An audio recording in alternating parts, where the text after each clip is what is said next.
राधे राधे दोस्तों, स्वागत है आप सबका मेरे चैनल मेरी आस्था में। मैं नमन करती हूँ हमारी गीता प्रेस की सभी पुस्तकों को, सभी ग्रंथों को, और नमन करती हूँ गीता प्रेस के सभी लेखकों को जिन्होंने हम भारतीयों को हमारी संस्कृति से मिलाने में इतना बड़ा महान योगदान किया है। रुद्र संहिता सृष्टि खंड। व्यास जी कहते हैं, एक समय की बात है, नैमिषारण्य में निवास करने वाले शौनक आदि ऋषियों ने सूत जी से पूछा, हे सूत जी, हमने सुना है कि भगवान शिव शीघ्र प्रसन्न हो जाते हैं। वे महान दयालु हैं, इसलिए वे अपने भक्तों का कष्ट नहीं देख सकते। ब्रह्मा, विष्णु और महेश, ये तीनों देवता शिव के ही अंश से उत्पन्न हुए हैं। उनके प्राकट्य की कथा तथा उनके विशेष चरित्रों का वर्णन कीजिए। प्रभु, आप उमा के आविर्भाव तथा विवाह की भी कथा कहें। विशेषतः उनके गृहस्थ धर्म का तथा अन्य लीलाओं का भी वर्णन करें। निष्पाप सूत जी, हमारे प्रश्न के उत्तर में ये सब तथा दूसरी बातें भी अवश्य करनी चाहिए। सूत जी बोले, हे मुनीश्वरों, जैसे आप लोग पूछ रहे हैं उसी प्रकार नारद जी ने शिव रूपी भगवान विष्णु से प्रेरित होकर अपने पिता ब्रह्मा जी से पूछा था। ऋषि गणों ने सूत जी से पूछा कि हे प्रभु, ब्रह्मा और नारद का महान सुख देने वाला संवाद कब हुआ था, जिसमें संसार से मुक्ति प्रदान करने वाली शिव लीला वर्णित है। कृपा कर इसका वर्णन करें। हर हर महादेव। नारद मोह की कथा। सूत जी बोले, एक समय की बात है, नारद जी ने तपस्या के लिए मन में विचार किया तथा हिमालय की एक सुंदर गुफा में तपस्या में स्थित हो गए। उसी समय उनकी तपस्या देखकर देवराज इंद्र संतप्त होने लगे और उन्होंने कामदेव से वहां जाकर नारद जी की तपस्या को भंग करने का आदेश दिया। कामदेव ने अपनी संपूर्ण कलाओं से उनकी तपस्या में विघ्न डालने का प्रयत्न किया, परंतु वे सफल नहीं हुए। कामदेव जी के अनुग्रह से कामदेव का गर्व चूर हो गया। वास्तव में महादेव जी की कृपा से ही नारद मुनि पर कामदेव का कोई प्रभाव नहीं पड़ा, क्योंकि पहले उसी आश्रम में भगवान शिव ने उत्तम तपस्या की थी और वहीं उन्होंने कामदेव को भस्म कर डाला था। उस समय रति की प्रार्थना एवं देवताओं की याचना करने पर भगवान शंकर ने कुछ समय व्यतीत होने के बाद कामदेव को जीवित होने का वरदान दिया था। नारद जी को यह गर्व हो गया कि कामदेव पर मेरी विजय हुई। भगवान शिव की माया से मोहित होने के कारण उन्हें यथार्थ बात का ज्ञान नहीं रहा। वे तत्काल कैलाश पर्वत पर गए। वहां रुद्रदेव को उन्होंने कामदेव पर अपनी विजय का वृतांत सुनाया। यह सब सुनकर भगवान शंकर ने नारद जी की प्रशंसा करते हुए भगवान विष्णु के सामने इसकी चर्चा कदापि न करने की बात कही, परंतु नारद जी के चित्त में मद का अंकुर जम गया था। इसलिए नारद जी ने वहां से विष्णु लोक जाकर भगवान विष्णु से अपना सारा वृतांत अभिमान के साथ कह सुनाया। नारद मुनि का अहंकार युक्त वचन सुनकर भगवान विष्णु ने यथार्थ बातें पूर्ण रूप से जान ली। नारद जी की प्रशंसा करते हुए भगवान विष्णु ने कहा, आप तो नैष्ठिक ब्रह्मचारी हैं तथा सदा ज्ञान वैराग्य से युक्त रहते हैं, फिर आप में काम विकार कैसे आ सकता है। विष्णु जी की बात सुनकर नारद जी प्रसन्न होकर वहां से चले गए। नारद जी के आगे जाने पर मार्ग में श्री हरि ने एक सुंदर नगर की रचना की, जो अत्यंत मनोहर एवं वैकुंठ से अधिक रमणीय था। जिसमें शीलनिधि नाम के एक राजा की देवकन्या के समान सुंदरी कन्या थी। नारद मुनि उस नगर को देखकर मोहित हो गए और शीलनिधि के द्वार पर गए। महाराज शीलनिधि ने श्रीमती नामक अपनी सुंदरी कन्या को वहां बुलाकर नारद जी के चरणों में प्रणाम करवाया और निवेदन किया, यह मेरी पुत्री है, अपने विवाह के निमित्त स्वयंवर में जाने वाली है। महर्षि, आप इसका भाग्य बताइए। नारद जी उस कन्या के शुभ लक्षणों को देखकर अत्यधिक प्रभावित हुए तथा कन्या के पिता राजा से उसके सुख, सौभाग्य तथा गुणों की विशेष सराहना करते हुए वहां से विदा हो गए। नारद जी के मन में यह भाव आया कि किस प्रकार इस कन्या से मेरा विवाह हो। वे तत्काल भगवान विष्णु के पास जा पहुँचे और एकांत में विष्णु जी से अपनी इच्छा व्यक्त की तथा उनसे यह प्रार्थना की कि आप अपना स्वरूप मुझे दे दें, जिससे वह कन्या मेरा वरण कर ले। भगवान विष्णु बोले, मैं पूरी तरह तुम्हारा हित साधन करूँगा। यह कहकर भगवान विष्णु ने नारद मुनि को मुख तो वानर का दे दिया तथा शेष अंगों में अपना सस्वरूप देकर वे वहां से अंतर्ध्यान हो गए। इस रहस्य से अनभिज्ञ नारद जी स्वयंवर में पहुँचे। सुलक्षणा राजकुमारी स्वयंवर के मध्य भाग में खड़ी होकर अपने मन के अनुरूप वर का अन्वेषण करने लगी। नारद का वानर सा मुख देखकर वह कुपित हो गई और उनकी ओर से दृष्टि हटाकर अपने मनोवांछित वर को ढूंढने लगी। उसी समय राजा का वेश धारण कर विष्णु जी वहां आ पहुँचे। तब भगवान विष्णु के गले में वरमाला डालकर वह उनके साथ अंतर्ध्यान हो गई। नारद जी की इस मुखाकृति को स्वयंवर में और किसी ने तो नहीं देखा। शिव जी के 2 पार्षद वहां उपस्थित थे। उन्होंने यह सब देखकर नारद जी का उपहास किया तथा उन्हें अपना प्रतिबिंब देखने के लिए कहा। तब नारद जी को वास्तविकता का पता लगा तथा वे क्रोध से व्याकुल हो गए। उन दोनों शिवगणों को उन्होंने राक्षस होने का शाप दिया। इसके अनंतर विष्णु लोक जाकर माया से मोहित नारद विष्णु को शाप देते हुए बोले, तुमने स्त्री के लिए मुझे व्याकुल किया है, तुम भी मनुष्य हो जाओ और स्त्री के वियोग का दुख भोगो। तुमने जिन वानरों के समान मेरा मुख बनाया था वे ही उस समय तुम्हारे सहायक हों। कुछ ही क्षणों में भगवान शंकर ने अपनी विश्व मोहिनी माया को खींच लिया। उस माया के तिरोहित होते ही नारद जी शुद्ध बुद्धि से युक्त हो गए और उनकी सारी व्याकुलता जाती रही। श्री नारद जी भगवान विष्णु के चरणों में गिर पड़े और अत्यंत पश्चाताप करने लगे। हर हर महादेव। रुद्र संहिता सृष्टि खंड। भगवान विष्णु द्वारा नारद जी को शिव उपासना का उपदेश देना। भगवान विष्णु बोले, तात खेद ना करो, भगवान शिव तुम्हारा कल्याण करेंगे। तुमने मद से मोहित होकर जो भगवान शिव की बात नहीं मानी थी, उसी अपराध का भगवान शिव ने तुम्हें ऐसा फल दिया है। सबके स्वामी परमेश्वर शंकर ही परब्रह्म परमात्मा हैं। उन्हीं का सच्चिदानंद स्वरूप है। वे ही अपनी माया को लेकर ब्रह्मा, विष्णु और महेश इन तीनों रूपों में प्रकट होते हैं।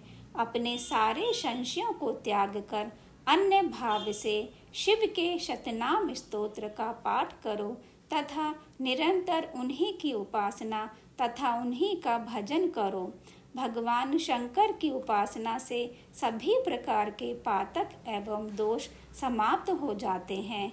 इस प्रकार प्रसन्नचित्त भगवान विष्णु नारद मुनि को उपदेश देकर वहां से अंतर्ध्यान हो गए।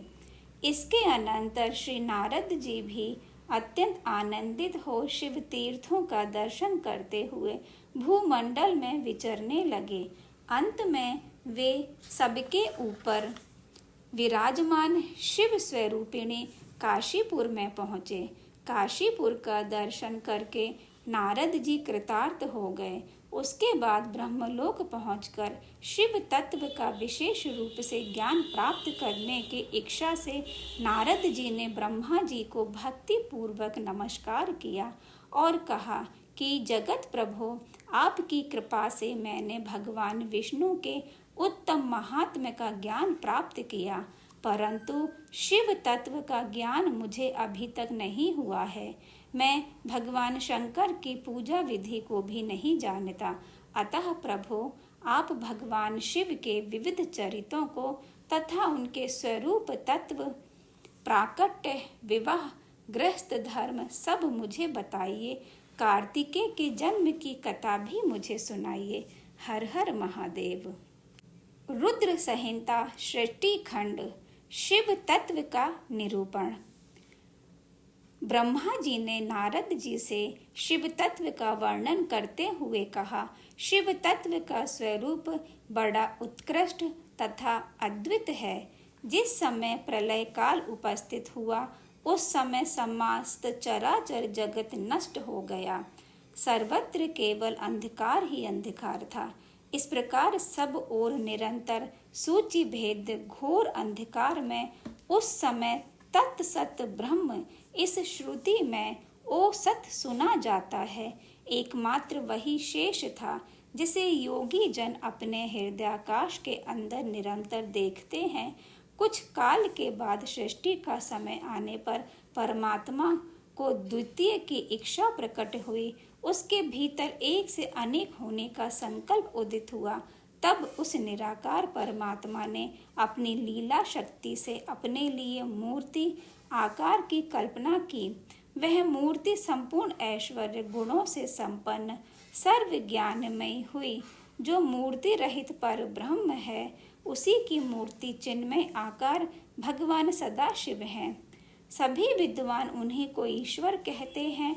उस समय स्वेच्छा विहार करने वाले उन सदाशिव ने अपने विग्रह से एक स्वरूप भूता शक्ति की सृष्टि की, जो उनके अपने श्री अंग से कभी अलग होने वाली नहीं थी।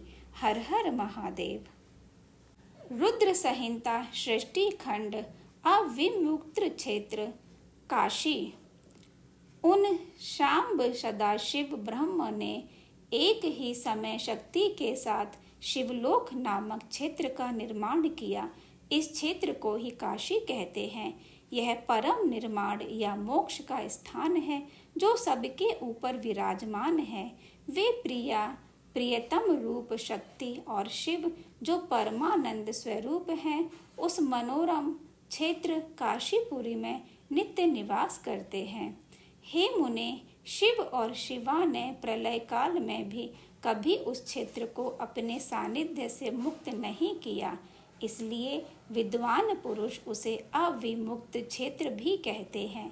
यह क्षेत्र आनंद का हेतु है, इसलिए पिनाकधारी भगवान शिव ने उसका नाम पहले आनंद वन रखा था।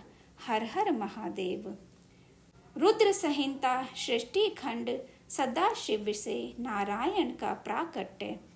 हे देवर्षि, एक समय उस आनंद वन में रमण करते हुए शिवा और शिव के मन में यह इच्छा हुई कि किसी दूसरे पुरुष की भी सृष्टि करनी चाहिए, जिस पर सृष्टि संचालन का महान भार रखकर हम दोनों केवल काशी में रहकर इच्छानुसार विचरण करें। वही पुरुष हमारे अनुग्रह से सदा सबकी सृष्टि करे, वही पालन करे और अंत में वही सबका संहार भी करे। ऐसा निश्चय करके शक्ति सहित सर्वव्यापी परमेश्वर शिव ने अपने वाम भाग के 10वें अंग पर अमृत मल दिया। वहां उसी समय एक पुरुष प्रकट हुआ जो तीनों लोकों में सबसे अधिक सुंदर और शांत था। उसकी कांति इंद्रनील मणि के समान श्याम थी। उसके श्री अंगों पर स्वर्ण सदृश कांति वाले 2 रेशमी पीतांबर शोभा दे रहे थे। शिव जी ने विष्णु नाम से उसे विख्यात किया तथा अपने श्वास मार्ग से उन्हें वेदों का ज्ञान प्रदान किया। इसके अनंतर भगवान विष्णु ने दीर्घ काल तक तपस्या की। तपस्या के परिश्रम से विष्णु के अंगों से अनेक प्रकार की जलधाराएं निकलने लगी। नार अर्थात जल में शयन करने के कारण ही उनका नारायण यह श्रुति सम्मत नाम प्रसिद्ध हुआ। हर हर महादेव। रुद्र संहिता सृष्टि खंड। सदाशिव के दक्षिणांग से ब्रह्मा का प्रादुर्भाव। ब्रह्मा जी कहते हैं, हे देवर्षि, जब नारायण देव जल में शयन करने लगे उस समय उनकी नाभि से भगवान शंकर की इच्छा से सहसा एक विशाल तथा उत्तम कमल प्रकट हुआ जो बहुत बड़ा था। तत्पश्चात परमेश्वर सांब सदाशिव ने पूर्ववत परम प्रयत्न करके मुझे अपने दाहिने अंग से उत्पन्न किया तथा मुझे तुरंत ही अपनी माया से मोहित करके नारायण देव के नाभि कमल में डाल दिया और लीला पूर्वक मुझे वहां से प्रकट किया। इस प्रकार उस कमल से पुत्र के रूप में मुझे हिरण्यगर्भ का जन्म हुआ। मेरे 4 मुख हुए और शरीर की कांति लाल हुई। हे मुने, उस समय भगवान शिव की इच्छा से परम मंगलमय तथा उत्तम आकाशवाणी प्रकट हुई। उस वाणी ने कहा, तप करो। उस आकाशवाणी को सुनकर अपने जन्मदाता पिता का दर्शन करने के लिए उस समय पुनः 12 वर्षों तक मैंने घोर तपस्या की।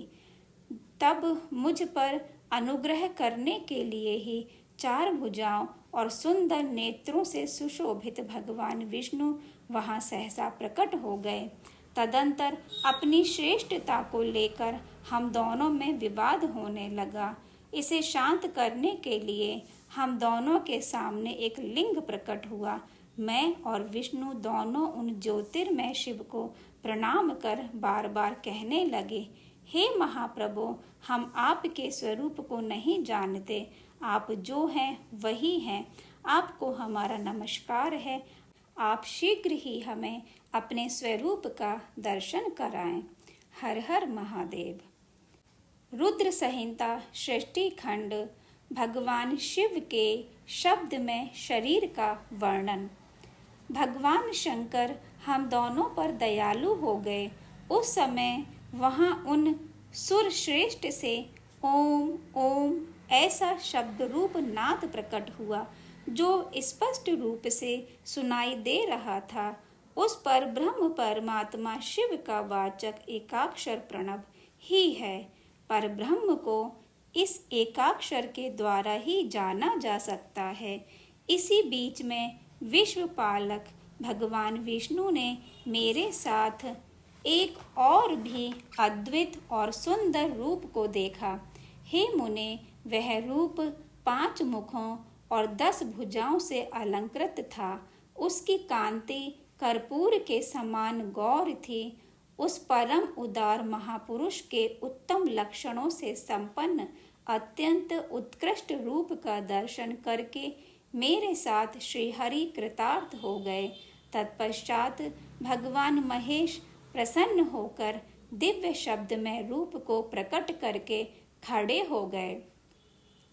उसी समय संपूर्ण धर्म तथा अर्थ का साधक बुद्धि स्वरूप अत्यंत हितकारक गायत्री महामंत्र लक्षित हुआ।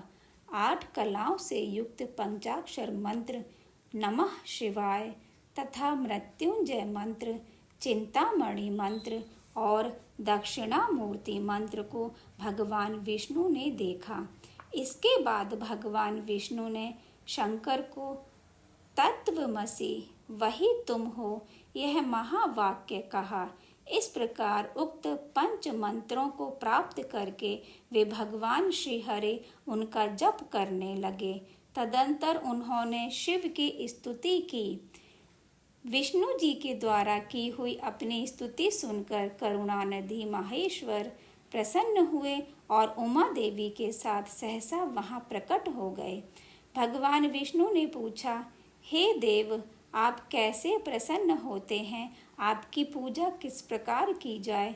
हम लोगों को क्या करना चाहिए, कौन सा कार्य अच्छा है और कौन सा बुरा है, इन सब बातों को हम दोनों के कल्याण हेतु आप प्रसन्न होकर बताने की कृपा करें। भगवान शिव प्रसन्न होकर हम दोनों से कहने लगे, मेरा लिंग सदा पूज्य है और सदा ही धैर्य है। लिंग रूप से पूजा गया मैं प्रसन्न होकर सभी लोगों को अनेक प्रकार के फल तो दूंगा ही, साथ ही उनकी अभिलाषाएं भी पूरी करूंगा। आगे शंकर जी ने कहा, मेरी पार्थिव मूर्ति बनाकर आप दोनों अनेक प्रकार से उसकी पूजा करें। ऐसा करने पर आप लोगों को सुख प्राप्त होगा। हर हर महादेव। रुद्र संहिता सृष्टि खंड त्रिदेवों के एकत्व का प्रतिपादन। हे ब्राह्मण, आप मेरी आज्ञा का पालन करते हुए जगत की सृष्टि कीजिए और हे विष्णु, आप इस चराचर जगत का पालन कीजिए। आगे भगवान शिव कहते हैं, हे ब्राह्मण, मेरा ऐसा ही परम उत्कृष्ट रूप हमारे इस शरीर से लोक में प्रकट होगा, जो नाम से रुद्र कहलाएगा। मेरे अंश से प्रकट हुए रुद्र की सामर्थ्य मुझसे कम नहीं होगी। जो मैं हूँ वही यह रुद्र है। पूजा की दृष्टि से भी मुझ में और उसमें कोई अंतर नहीं है। यह मेरा शिव स्वरूप है। हे महामुने, उनमें परस्पर भेद नहीं करना चाहिए। वास्तव में सारा विश्व ही मेरा शिव स्वरूप है। मैं, आप, ब्रह्मा तथा जो ये रुद्र प्रकट होंगे, ये सब के सब एक रूप हैं। इनमें भेद मानने पर अवश्य ही बंधन होगा। हे विष्णु, अब आप मेरी आज्ञा से जगत में सब लोगों के लिए मुक्तिदाता बने। मेरा दर्शन होने पर जो फल प्राप्त होता है, वही फल आपका दर्शन होने पर भी प्राप्त होगा। मैंने आज आपको यह वर दे दिया। मेरे हृदय में विष्णु है, विष्णु के हृदय में मैं हूँ। रुद्र शिव के पूर्णावतार हैं। हे विष्णु, जो आपकी शरण में आ गया वह निश्चय ही मेरी शरण में आ गया। जो मुझ में आप में अंतर समझता है वह निश्चय ही नरक में गिरता है। इसके बाद भक्त वत्सल भगवान शंभु शीघ्र वहीं अंतर ध्यान हो गए। तभी से इस लोक में लिंग पूजा का विधान प्रचलित हुआ है। लिंग में प्रतिष्ठित भगवान शिव भोग और मोक्ष देने वाले हैं। शिवलिंग की वेदी महादेवी का स्वरूप है और लिंग साक्षात महेश्वर हैं। इसी में संपूर्ण जगत स्थित रहता है। आगे के अध्याय में शिव पूजन की विधि तथा उसके फल का वर्णन किया गया है। जो शिव भक्ति परायण होकर प्रतिदिन पूजन करता है, उसे अवश्य ही पग पग पर सब प्रकार की सिद्धि प्राप्त होती है। रोग, दुख, शोक, उद्वेग, कुटिलता, विष तथा अन्य जो भी कष्ट उपस्थित होता है, उसे कल्याणकारी शिव अवश्य नष्ट कर देते हैं। अतः भगवान सदाशिव की प्रसन्नता के लिए सदैव अपने वर्णाश्रम विहित कर्म करते रहना चाहिए। बिना ज्ञान प्राप्त किए ही जो प्रतिमा का पूजन छोड़ देता है, उसका निश्चित ही पतन हो जाता है। जब तक शरीर में पाप रहता है, तब तक सिद्धि की प्राप्ति नहीं होती। पाप के दूर हो जाने पर उसका सब कुछ सफल हो जाता है। विज्ञान का मूल अनन्य भक्ति है और ज्ञान का मूल भी भक्ति ही कही जाती है। भक्ति का मूल सत्कर्म और अपने इष्टदेव आदि का पूजन है। हर हर महादेव। रुद्र संहिता षष्ठी खंड पंचदेवोपासना। जब तक मनुष्य गृहस्थ आश्रम में रहे, तब तक प्रेम पूर्वक उसे 5 देवताओं श्री गणेश, श्री विष्णु, श्री शिव, श्री सूर्य एवं श्री देवी की ओर, उनमें भी सर्वश्रेष्ठ भगवान सदाशिव की मूर्ति का पूजन करना चाहिए। एकमात्र सदाशिव ही सबके मूल हैं। अतः सदाशिव के पूजन से ही सब देवताओं का पूजन हो जाता है और वे प्रसन्न हो जाते हैं। आगे के अध्यायों में मनुष्य की दैनिक चर्या का वर्णन शास्त्रीय विधि से किया गया है तथा शिव पूजन विधि विस्तार से बताई गई है। इसके अनंतर ब्रह्मा की सृष्टि के सृजन का विस्तार से वर्णन हुआ है। इसी प्रकार रुद्र संहिता का सृष्टि खंड पूर्ण हुआ। हर हर महादेव। श्री राधे श्याम।